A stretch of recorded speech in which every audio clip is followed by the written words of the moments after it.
Major League Baseball seems intent on avoiding overlap between Thursday Night Football and the primary games for MLB during the football season, because once again, just like last week, they've got a really funky slate distribution for today where they've got the games scattered throughout the day. So, as always, we're going to work our way around that by doing a split slate podcast for today, breaking down both the early only and the main slates for MLB DFS today. Let's dive on in and get you set for a split slate podcast. Welcome on into the solo shot. That's right here on the FanDuel Podcast Network and numberFire.com. My name is Jim Sanas. I am a senior writer and analyst for numberFire.com, here to break down both the early only and the main slate for today over at FanDuel.com. The main slate locks at 7:05. The early only slate locks at 2:10 p.m. Eastern. I think the early only slate is better, to be honest. So I'll try to play that one as well.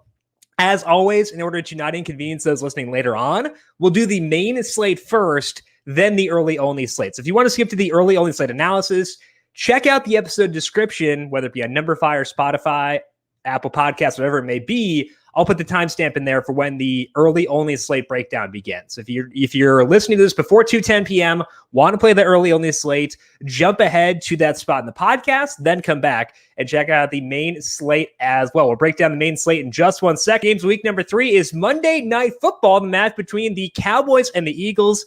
FanDuel is making it even bigger by giving new customers 30-1 odds on either team to win. Simply download the FanDuel Sportsbook app today and bet on the most anticipated matchup of the week. See for yourself why FanDuel is America's #1 sportsbook. Must be 21 plus and present in Arizona, Colorado, Iowa, Illinois, Indiana, New Jersey, Pennsylvania, Tennessee, Virginia, or West Virginia. New users only. $10 first deposit required. Must wager in designated offer market. Max bonus $150. See full terms at sportsbook.fanduel.com. Restrictions apply. Gambling problem? Call 1-800-GAMBLER or visit FanDuel.com/RG. In Indiana, 1-800-9-WITH-IT. In Tennessee, call the Red Line at 1-800-889-9789. In West Virginia, 1-800-GAMBLER.net. And in Arizona, call 1-800-NEXT-STEP or text NEXT STEP to 53342. Again, 5. Let's dive now into the main slate for today. It is a 4-game main slate with lock set for 7:05 p.m. Eastern. And unfortunately, there is some rain. So a 4-game slate make it kind of dicey, similar to the early only slate for yesterday where everything's kind of get wiped out. It's just one game here, though. Rain is likely for the Phillies and the Pirates, and it puts that game in pretty serious doubt. The rain chances diminish as the game goes along. Doesn't look great. I'm still going to talk about a pitcher in that game because I like him a lot, but just note that that game is pretty gross. Pitching preview for the main slate. Lance McCullers is the highest salaried pitcher on FanDuel, checking in at $10,200. Aaron Nola is 9-1, and Steven Matz is $8,000. Now, with Nola, he is in that rain game, so keep this in mind. That game could get wiped out. And I've got my concerns around Nola in general, despite if we just ignore the rain. There are concerns around him specifically, and it seems like the Phillies do too. I still have to rank him first, given the matchup. I think it's just too good not to put him first. He's facing the Pirates. They have an 83 WRC plus against righties. They don't generate much pop, and that's a good. And Nola is pitching well from a peripherals perspective. He's been leaning on his sinker more recently, which I never love, but he has a 36% strikeout rate over his past 6 starts despite doing that, and that's the good. Love that. Good strikeout rate, great matchup, love it. The bad is, I don't think they trust him to face an order fully a third time through right now. Over the past 5 outings, here are Nola's batters faced in each game. It's been 19, 20, 21, 21, 22. And a reminder that 2 times through the order is 18 guys. So he's gotten at most through 4 guys a third time in the order. Once he gets to the middle part of that order for a third time, they're yanking him. And it's working. To their credit, it is working. The results have been solid.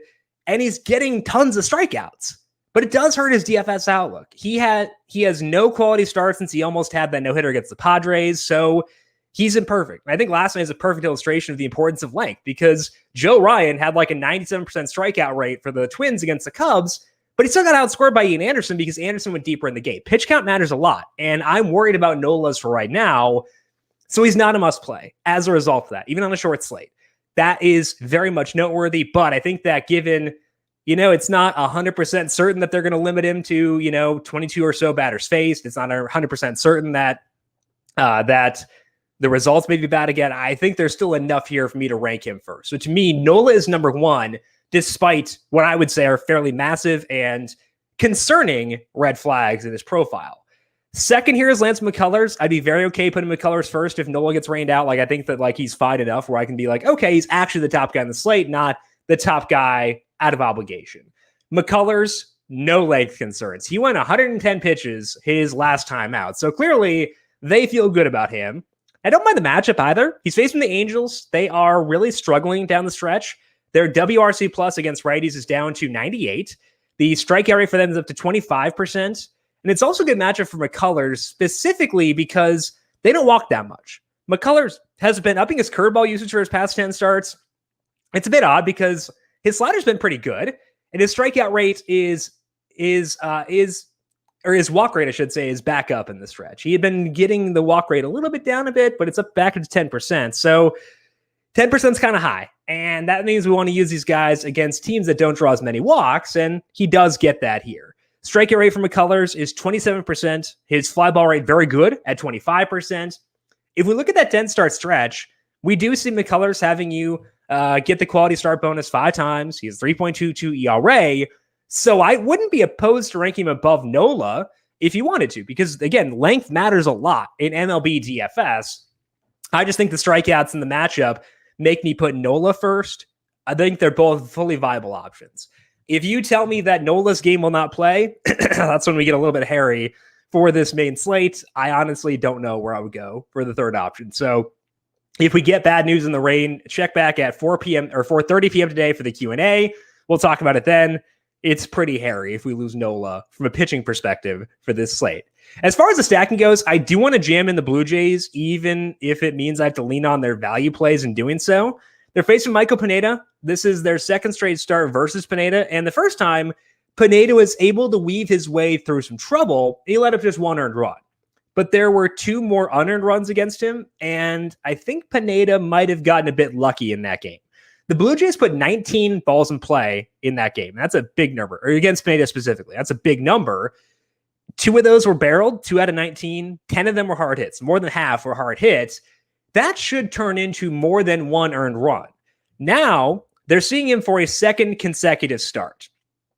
I'm not expecting that to go a whole lot better for Pineda, even though this one is at home for him. So I think the Jays should sit atop our list from a stacking perspective for today. Now, McCullers is 10-2. That's not aggressively high salary, but it's enough where we do need to find some value. You can't just go with Vlad, Semien, et cetera, et cetera. We got to find some value here. So I want to rank them and just kind of give you my thoughts on these guys based on the way things play out right now before we see what the lineup looks like.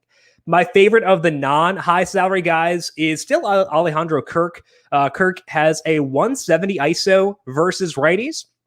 That's enough. He tends to hit more in the middle part of the order, which I will definitely take. So Kirk is number 1. Number 2 is Grichuk if he plays. That's not a guarantee by any means because it is a righty. So he could, get pushed out of there. Do like the power there.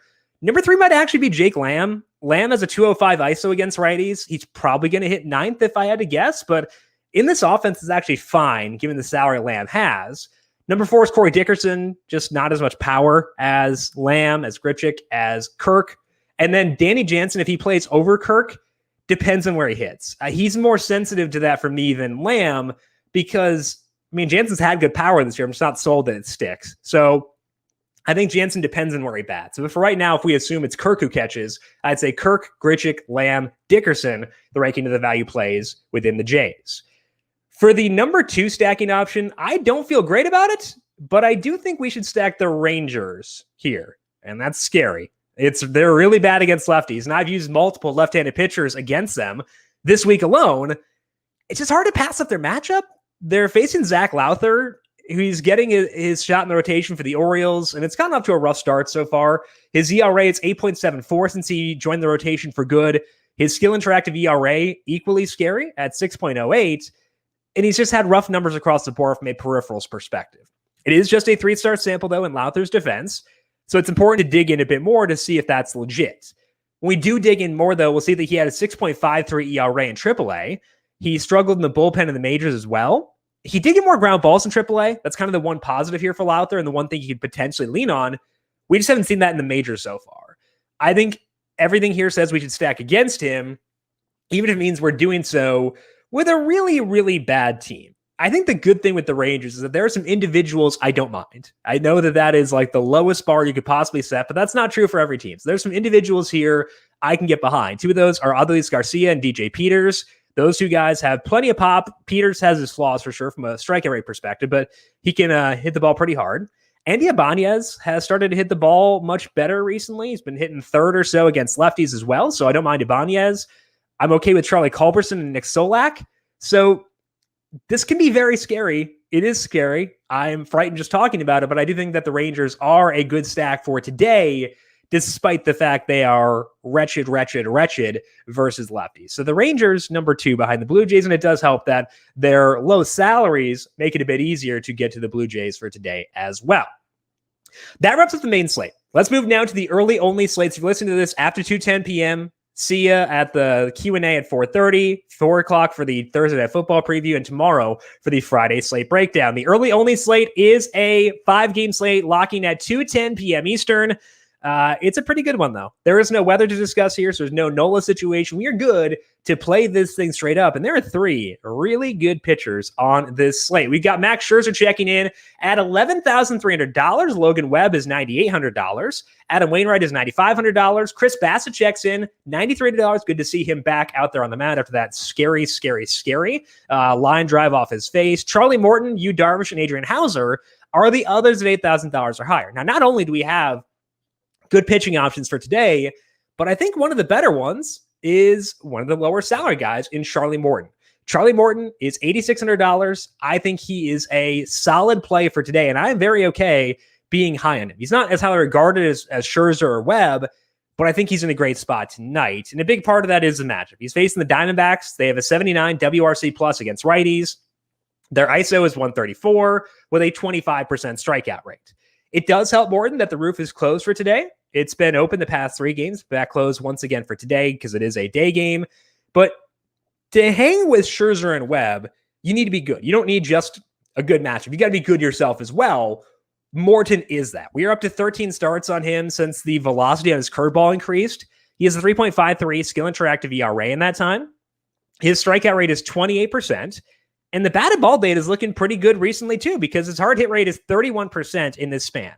He's had some tough matchups in there. He had 9 strikeouts against the Yankees, 8 against the Rays. He's had good results too, because he's allowed more than 3 earned runs just once in this 13 start sample. ERA for Morton this time at 3.00, so he can get strikeouts. He's in a plus matchup. Park not as bad as it was the past couple nights, given the roof being shut. It's a really good combination. So I am okay being high on Morton here, even with really good competition. I'll take that discount and put Charlie Morton number 1 for this early only slate. Between Webb and Scherzer, I am okay going with Webb over Scherzer by the tiniest hair. Scherzer is at Coors. It scares me just enough when his salary is 11.3. If he were the same salary as Webb, I'd probably go Scherzer because I prefer the upside that Scherzer brings from a strikeout perspective. But I think that when you give me the discount, I'm okay taking the better park factor and going with Webb. Webb is facing the Padres. They're not the biggest strikeout team, but I think they're a team that he can handle. We're up to 10 starts on Webb in his current state when he's been leaning on his sinker a bit more. And his numbers in that sample are absolutely absurd. He has a 2.71 skill interactive ERA with a 28% strikeout rate and a 4% walk rate. He does all of that while also having a 19% strikeout rate. That should not be legal. He has not faced the Padres in this time either, so they're not familiar with him. That's a good thing. Webb has 10 strikeouts once, 9 strikeouts twice, 8 strikeouts and 2 others, and his ERA is 2.20. So it's not just the peripherals that love him. He's a good pitcher. The results have been there too. The Padres are not a pushover. They have a 101 WRC plus against righties, and their strikeout rate at 21% is very good. I just think that Webb is too good of an overall pitcher for me to pass him up at $9,800. I will be there tonight for sure, and I think that he is a great option. So to me, it's Morton 1, Webb 2, Scherzer 3. Very comfortable having Scherzer in my player pool. Just want a tiny bit less of him than I have of Webb. But if you're looking for just raw ceiling, I think Scherzer has the slight edge there over Logan Webb. As far as the stacks for the early only slate, the A's are facing Yusei Kikuchi. The velocity has always been a big topic of discussion with Kikuchi. I get excited every spring because the reports are that his velo is up, and often it is. And there are really good spurts that he'll have at times as a result of that. The recent stretch for Kikuchi has not been one of those good stretches. His velocity has been down over his past 7 starts, and it's not going well. His skill interactive ERA is 5.14 with an 18% strikeout rate. His hard hit rate is up at 55%. Again, league average there's about 39%. So 55%, not great. Shockingly, the results have not been great either. His ERA is 6.91. He's gotten clouded by Houston, which makes sense because they're a very good team, but he also let up 4 runs to the Royals in one start, 3 runs to the Royals in another. Even without Ramon Laureano, the A's are a pretty good team against lefties. They've got a 105 WRC plus with a 174 ISO, and I think they can do well here. So I don't want to use batters facing Kikuchi because I like rooting for him. I've got him in a dynasty league where I'm trying to win a championship right now, so I don't really want to root against him, but I think it is the right thing to do here, and I'm okay stacking the A's against him right now. I'm guessing most of you listening know this, but it is worth pointing out just how good Matt Olson is against lefties. He actually leads the A's in both WRC plus and ISO versus lefties. His strikeout rate is 18%. That's absurd. So when you pull up Kikuchi's numbers versus lefties, you're going to see that he's done very well against them. I think their WOBA is like maybe 205. I might be quoting that stat wrong, but I think it's very, very low. But doesn't get a huge strikeout boost against them, does still let up fly balls to them. So the peripherals say, it's not the worst idea to use lefties against him. I'm okay using Olson here. I know most of you know that Olson's good against lefties, but I do want to reiterate, don't just auto stack the righties on the A's against the lefty. Matt Olson is still a priority no matter who they are facing. The second stack for me is in Arizona. Again, it is a bummer that the roof will be closed for today because it does downgrade the offense, but I still think we should stack the Braves here. They're facing Madison Bumgarner. He is really struggling in 4 of the 5 key categories that I log on my sheet. And it sounds like he's having trouble gripping the baseball right now. As a result, he has thrown fewer curveballs his past 6 starts. Makes sense because if you're having a tough time getting a grip, you're not going to throw as many curves. You're not as confident in that pitch. And it's led to some really bad advanced numbers. He has a 5.24 skill interactive ERA in that time. His strikeout rate is 17%. It's letting up a lot of fly balls. The one area where Bumgarner is still doing well is suppressing hard contact. The hard hit rate allowed is 33%. That's helped keep his ERA in check at 5.21. But he's gotten hit hard by some bad teams. The Pirates scored 4 runs against him. The Mariners scored 5 runs twice. So yes, he did do well versus the Astros last week, but just 3 strikeouts there. And that's not enough to scare me off of stacking against him going forward. I think we should stack the Braves and all of their powerful righties here and feel pretty secure in doing so. When we talked about the Braves earlier against righties, I've been heavily on Adam Duvall above Jorge Soler. They're facing a lefty tonight, and I think that does flip, where I would go Soler over Duvall versus a lefty. Soler's ISO against lefties goes up to 297, and it's much lower versus righties. Duvall's good against both, but I think that Soler, with the boost that he gets against lefties, deserves to be a little bit higher on our list. So I still love Duvall. I adore him. He has massive upside. He's got like a 58% fly ball rate against lefties. He's stupid. But against lefties, I'm okay ranking Soler a tiny bit higher between the two. Ideally, we just get both. That's the ideal solution here. But if you had to pick one, I'd put Soler a hair above Duvall just against lefties. Against righties, very much Duvall. Against lefties, a hair favoring Soler. That is all that we have here for today on the Solo Shot. As a reminder, we do have our MLB DFS Q&A breaking down the main slate later on today. That's at 4:30. They'll be preceded by the Thursday Night Football preview. Brandon Gadula's going to be breaking down the simulations for Panthers versus Texans. That is at 4 to 4:30. I'll be on at 4:30 to 5, breaking down the main slate. Hopefully we get good news on the weather out in Philadelphia. If you've got more questions for me before 4 p.m., I am on Twitter at Jim Sannes, JIMSANNES. You can also follow the FanDuel Podcast Network at FanDuel Podcast. Make sure you go subscribe to the numberFire Daily Fantasy Podcast feed. Tune in at 10 a.m. for the NFL DFS Heat Check podcast. or check it out on the numberFire Daily Fantasy Podcast feed on Apple Podcasts, Spotify, Google Podcasts, or wherever you get your podcasts. Good luck to all of you with both the early only and the main slates, and we'll talk to you once again tomorrow to wrap up the penultimate week of the regular season of MLB DFS. This has been the solo shot right here on the FanDuel Podcast Network.